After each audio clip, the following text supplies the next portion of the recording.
Olá, que prazer, não é? A gente poder voltar ao nosso Café e Fé. Nesse Café e Fé nós podemos nos contactar um com o outro para a gente falar um pouco sobre a grandeza do Evangelho de Jesus Cristo, as insondáveis riquezas deste Evangelho, do nosso Deus que se interessa, que vem e se encarna, que assume a nossa causa, que morre a nossa morte, que ressuscita para nos dar uma nova vida, uma nova perspectiva. É isso que encanta esse Café e Fé, porque nós queremos sempre falar deste Evangelho, dessa boa notícia, dessa esperança que nos tira do cabresto, do pecado. Recentemente eu estive conversando com um pedreiro que está fazendo uma reforma na nossa casa e ele contava da importância do Café e Fé, que ele tem aprendido o quanto o amor de Deus é grande e quanto é precioso viver esta realidade. Aí vão os links das redes sociais que estão na tela para que você possa conhecer mais o nosso material, o conteúdo e participar. Às vezes alguma pergunta, algum parecer, nós gostaríamos muito de contar com isto. Você como parceiro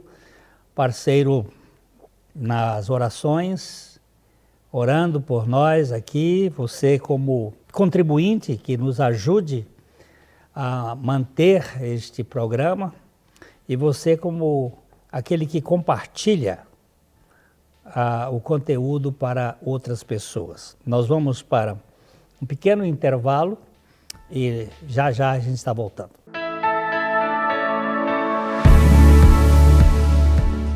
O amor de Cristo me constrange. Geralmente fico emocionado ao ver pessoas com atitudes caridosas, de preocupação com o próximo e que demonstram o quanto uma pessoa pode doar-se para outra ou para uma causa. Mas fico profundamente indignado com a perversidade do ser humano, cometendo atrocidades e injustiças com o seu semelhante. Como pode a mesma pessoa, num momento, dizer eu te amo e em outro eu te odeio? Onde está o problema da humanidade que tem a capacidade de cuidar de um animal, mas desprezar outro ser humano? No Éden, o jardim de Deus, o homem e a mulher deliberadamente não quiseram comer da árvore da vida, mas comeram da árvore do conhecimento do bem e do mal, e por isso o ser humano até sabe fazer coisas boas, mas naturalmente o coração é perverso. Até gentilezas que alguém possa fazer estão contaminadas no cerne pela expectativa de reconhecimento de outros ou do próprio Deus. Mas há um que, embora tenha se tornado homem, não foi contaminado com o veneno da serpente, e que, embora tenha passado pelas mesmas coisas que passamos, não pecou, não se rebelou contra Deus. Ao contrário, entregou-se para sofrer a morte que era nossa. A maior expressão do verdadeiro amor nos foi dado por Jesus Cristo, porque Deus amou ao mundo de tal maneira que deu o seu Filho unigênito, para que todo o que nele crê não pereça, mas tenha a vida eterna. Porquanto Deus enviou o seu Filho ao mundo, não para que julgasse o mundo, mas para que o mundo fosse salvo por ele. João 3, 16 e 17. Eu nasci num lar evangélico e sempre ouvi a frase Jesus te ama, juntamente com aceite a Jesus. Desde então, comecei a me esforçar para amá-lo e vivia com a ideia em mente de que, tendo-o aceitado, agora precisava esforçar-me para que ele ficasse contente. Contente comigo, fazendo as coisas boas. Eu vivia uma religiosidade hipócrita, pois embora para as pessoas que parecesse um jovem cristão dedicado, eu bem sabia o que se passava em meu coração. O profeta Jeremias escreveu: enganoso é o coração, mais do que todas as coisas e desesperadamente corrupto. Quem o conhecerá? Jeremias 17:9. Aos 16 anos, minhas indagações chegaram ao ponto de questionar a relação que havia entre a morte de Jesus na cruz com a minha pessoa. Sabendo que ele havia sido crucificado há aproximadamente 2000 anos, eu dizia, ele morreu por mim, mas o que isso muda a minha vida hoje? De fato, não mudava em nada, pois eu não o conhecia. Eu tinha apenas uma fina crosta de religiosidade. Eu não sabia que possuía uma natureza desesperadamente corrupta que precisava morrer. Não sabia que a causa da morte de Jesus Cristo foi a minha natureza de pecado, a minha iniquidade. Não sabia que, ao ser levantado da terra na cruz, Jesus Cristo havia me atraído a Ele e, na sua ressurreição, havia me dado um novo coração. Eu não sabia que, se eu continuasse tentando ser uma boa pessoa, assim mesmo iria para o inferno. Pela graça de Deus, tanto Ele me fez saber, como também me deu fé para crer que um morreu por todos, logo todos morreram. E Ele morreu por todos para que os que vivem não vivam mais para si mesmos, mas para aquele que por eles morreu e ressuscitou. Segundo aos Coríntios 5, 14 e 15.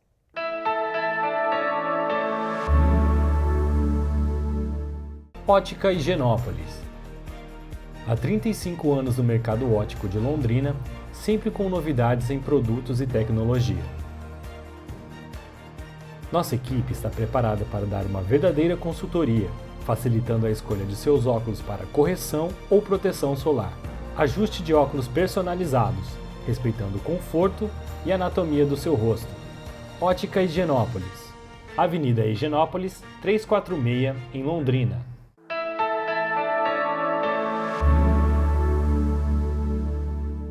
Nós estávamos falando que temos tido pessoas que têm feito algumas perguntas, algumas abordagens, e uma delas foi que nós tratássemos um pouco mais sobre o livro de Judas, que é um livro, uma carta escrita para os cristãos do primeiro século, mas que tem uma atualidade muito grande. Ela é uma carta que mostra a grande luta que se tem da fé. A nossa fé está sempre sendo atacada e há aqueles que se infiltram e tentam criar problemas e gerar confusão e diluir a graça de Deus. E nós temos trabalhado um pouco sobre esse assunto aqui. E antes de olharmos aqui os exemplos da punição dos ímpios, nós vamos orar e pedir a Deus que Ele nos dirija. Nosso Pai,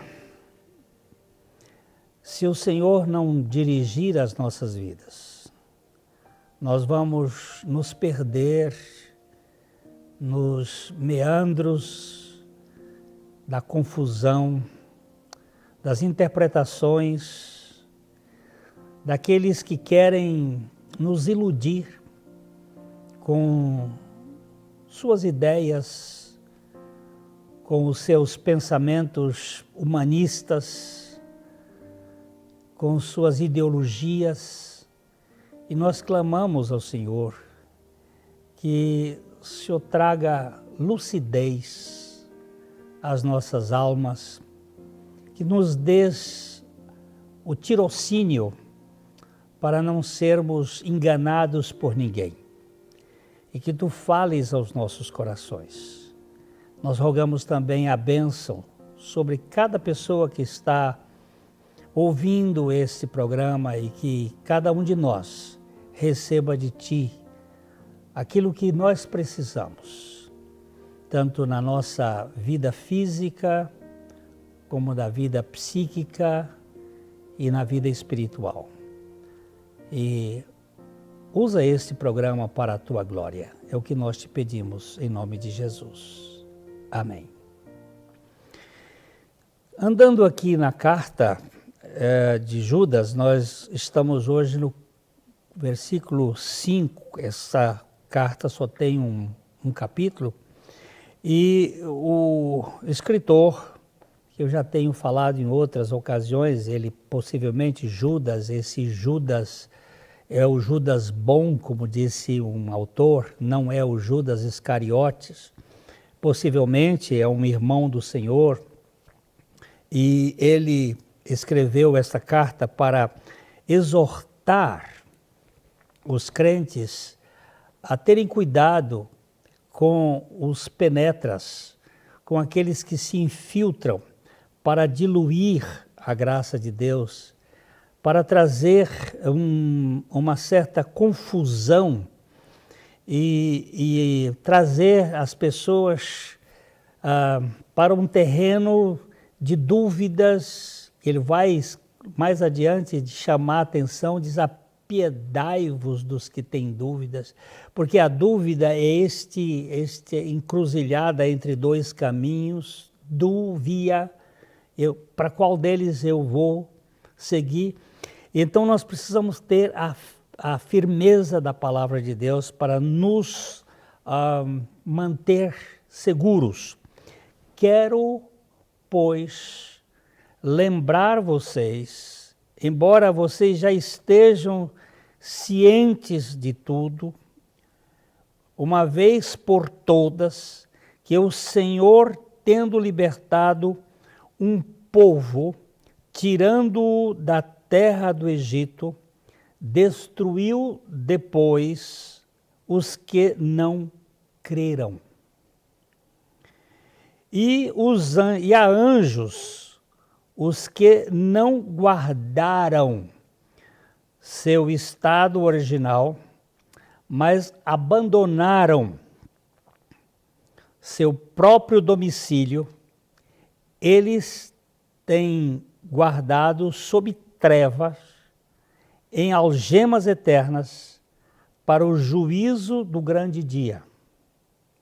Como Sodoma e Gomorra e as cidades circunvizinhas, que havendo-se entregado à prostituição, como aqueles seguindo após outra carne, são postas para exemplo do fogo eterno, sofrendo punição. Que coisa! Aqui nós temos uma verdadeira peneira. O escritor está falando de algo tremendo que acontece dentro do processo da igreja. Ele quer lembrar, embora vocês já sejam instruídos, vocês já sejam conscientizados, que o Senhor, havendo libertado o povo no Egito, aquele povo entrou, 70 pessoas entraram no Egito, e por 430 anos eles cresceram e se multiplicaram, mas Deus tinha um projeto para eles e os tira do Egito. Quantas pessoas saíram do Egito? Só os homens de 18 anos para cima, cerca de 600 mil homens, fora crianças, mulheres e pessoas idosas. Era muita gente. Alguns estudiosos admitem entre 2,5 milhões a 3 milhões de pessoas. Há um general americano que fez uma conta para que aquele povo passasse no Mar Vermelho em uma noite. O mar deve ter se aberto aí num espaço de 5 quilômetros. A gente vê só no filme Os 10 Mandamentos, feito com gelatina, dentro de uma banheira, parece um negócio enorme, mas era apertado. Não, era um negócio grande, é uma quantidade de gente muito grande. Maior do que uma Curitiba, talvez. uma coisa grande, muita gente. E esse povo foi tirado do Egito, mas eles morreram no deserto. Por que morreram no deserto? E aqui ele diz claramente, porque não creram. Era uma turma de incrédulos e de murmuradores. Uma das características da incredulidade é a murmuração, é a reclamação. Vocês imaginem um povo que recebia comida todos os dias de graça, feita na cozinha de Deus como chefe da cozinha, que era apanhado aquilo para satisfazer. Esse povo chamou aquele alimento, eles fizeram uma pergunta, manhu. Manhu significa, o que é isso? A gente não sabe se é porque, o que é isso que é tão bom assim, ou porque que era desconhecido, mas aquele povo chegou um dia, enjoou da comida de Deus e chamou de pão vil, pão nojento, pão porco. Imagina você me convidando para eu ir jantar na sua casa e no meio da comida, no meio do jantar, eu levanto e digo, que pão nojento é esse que você está me dando? Você vai se sentir muito ofendido. É isso que é característica daquele povo, murmurador, incrédulo, um povo de dura cerviz, era a expressão que a Bíblia usa, cabeça empinada, soberba. Esta é o primeiro tipo de gente que sofreu. Ele chama isto aqui de, ele não poupou este povo que tem essa atitude.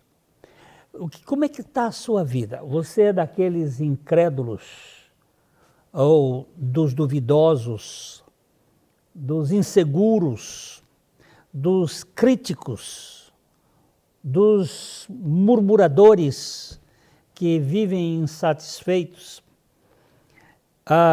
Essa gente entra na igreja, infiltra e começa a contaminar, porque a Bíblia até diz assim que um pouco de fermento ela leveda toda a massa. Eu tenho a impressão que o que aconteceu com aquele povo foi exatamente o chamado populacho, ou o vulgo, que era a mistura do povo de Israel com alguns egípcios, e que essa turma entrou para estragar a massa do povo. Então eu quero dar uma paradinha aqui e volto já para a gente seguir o caminho dos outros personagens desse texto.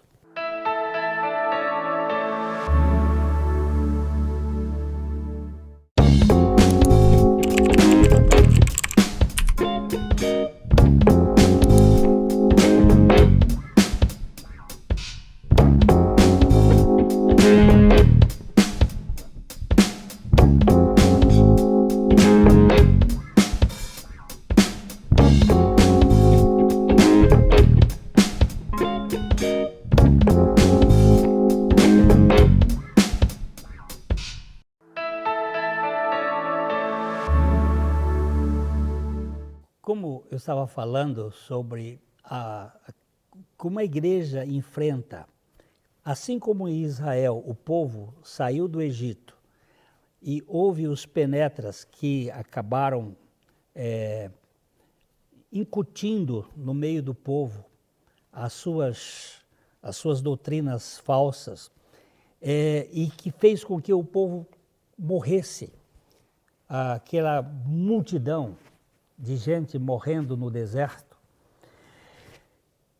Hoje também existem esses que penetram, mas ele usa também aqui os anjos, os que não guardaram o estado original, mas abandonaram o seu próprio domicílio.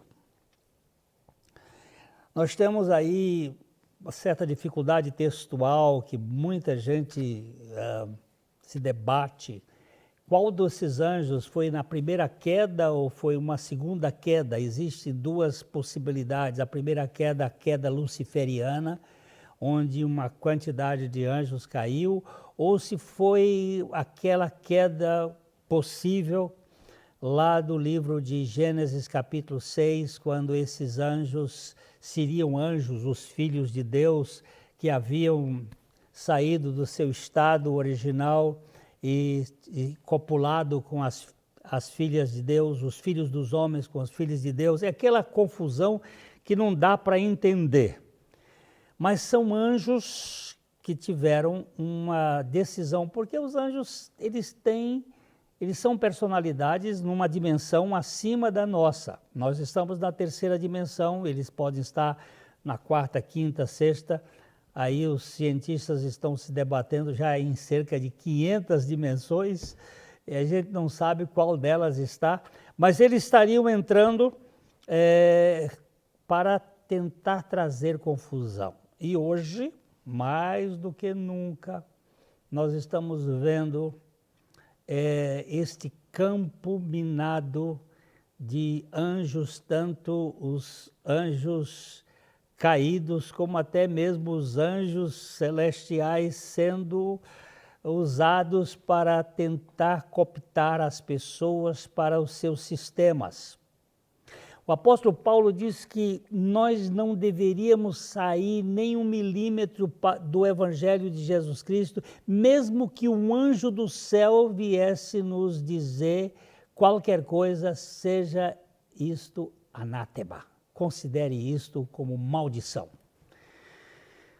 O campo dos anjos minados, aqui nós estamos assistindo na internet uma verdadeira pulverização de obras caídas das trevas.